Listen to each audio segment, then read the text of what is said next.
Hai dan Assalamualaikum. Hari ini saya ingin berkongsi tentang power pumping yang kerap dilaksanakan oleh ibu-ibu yang menyusu. Okey, sebenarnya apakah power pumping ini?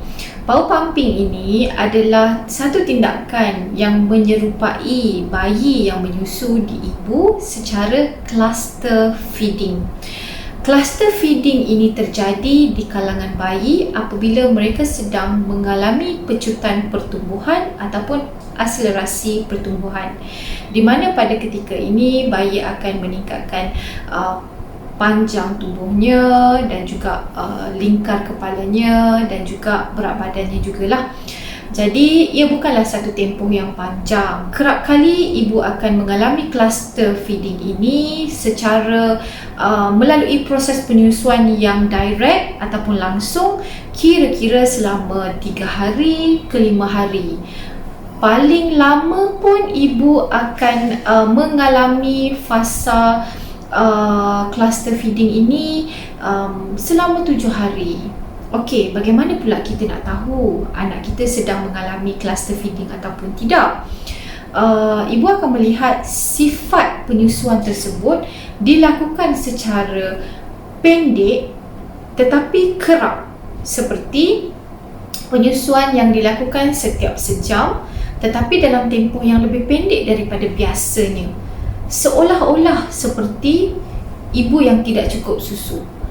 Jadi, pada fasa ini, walau sebanyak mana pun produksi susu ibu, kadang-kadang ibu merasakan bahawa mereka tidak memiliki susu yang cukup kerana kekerapan permintaan daripada bayi ini.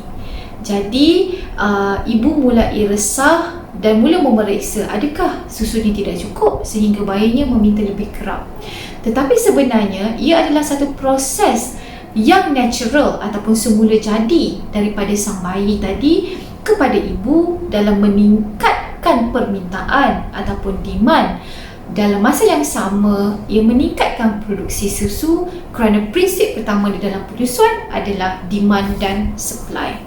Maka daripada proses ini, ibu-ibu kerap menggunakan teknik power pumping.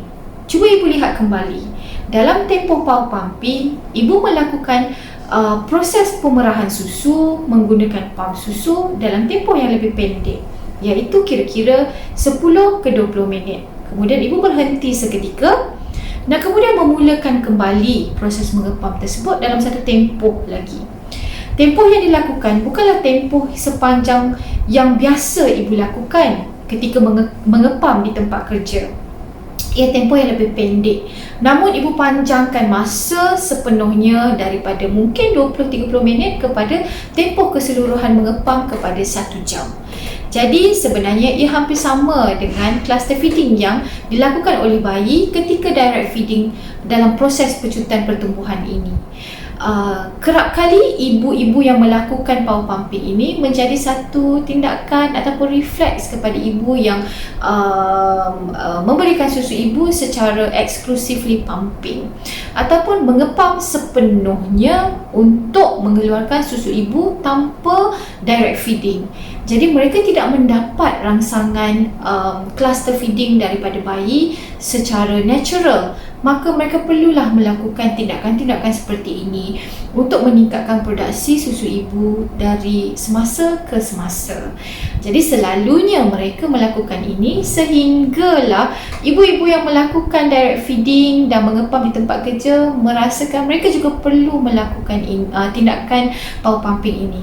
Namun sekiranya ibu terjadi kejatuhan ataupun penurunan produksi susu ibu, tidak salah untuk melakukan teknik power pumping ini untuk meningkatkan produksi susu ibu pada fasa tersebut. Okey. Jadi bagaimana untuk kita melakukan power pumping ini? Okey, sekiranya ibu menggunakan pump susu atau mesin perahan yang kuasa ganda ataupun double pump, ibu hanya perlu melakukan 20 minit untuk sesi yang pertama atau 10 minit pada sesi yang pertama, rehat 10 minit Kemudian pada sesi yang kedua, lakukan perahan selama 10 minit pada kedua-dua payudara dalam masa yang serentak. Lakukan teknik ini selama 1 jam. Okey. Bagaimana pula sekiranya ibu menggunakan mesin perahan ataupun pump single?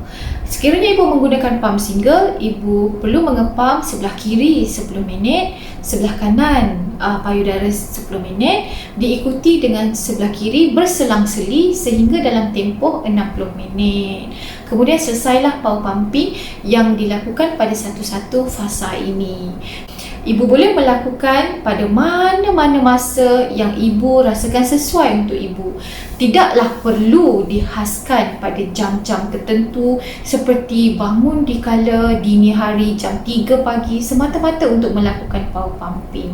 Ibu boleh melakukan pada bila-bila masa sahaja yang merasakan sesuai dengan jadual ibu. Namun perlu ibu fahami pecutan pertumbuhan yang dialami oleh bayi tidak berlaku untuk 1 jam dalam sehari.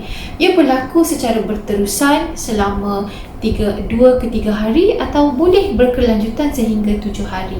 Maka apabila mengalami pecutan pertumbuhan, ia adalah satu bonus kepada ibu yang direct feeding untuk meningkatkan produksi susu ibu secara semula jadi tanpa perlu melakukan power pumping pun.